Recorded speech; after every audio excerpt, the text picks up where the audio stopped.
Biyahe kan Roro pasiring Masbate gikan Pasakaw Port asin vice versa, nagpapadago sa ibong kananotarang low pressure area sa Laucan Philippine Area of Responsibility.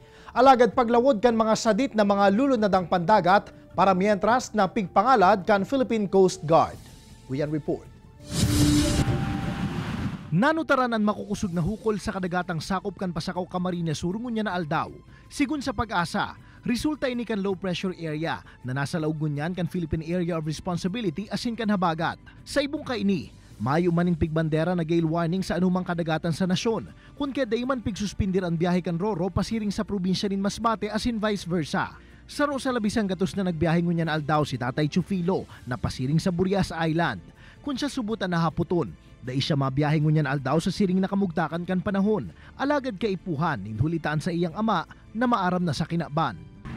Sasabak lang muna ako ngayon sir sa biyahe kasi laki kasi ng emergency lang kasi po sir eh.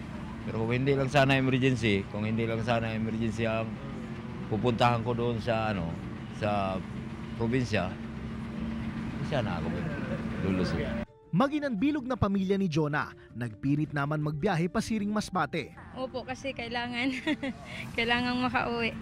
Sigun man sa Philippine Coast Guard sa Pasakaw, hasta sa mayong nakasakat na storm warning signal sa probinsya, dahil sinda masuspindir kan biyahe nin Roro. Alagad para mientras kaining pigpangalad ang paglalawod kan mga parasira gamit ang mga saradit na lunadang pandagat.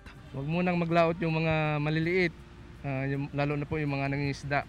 Sana pati din yung mga barangay officials, pakimonitor din po yung ating mga bangka, maliliit na bangka na palipasin muna yung sama ng panahon.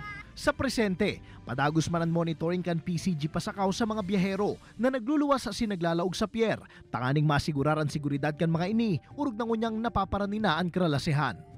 Kaibanan si Jovel Obiso, Jesse Cruzat, Balitang Bicolandia.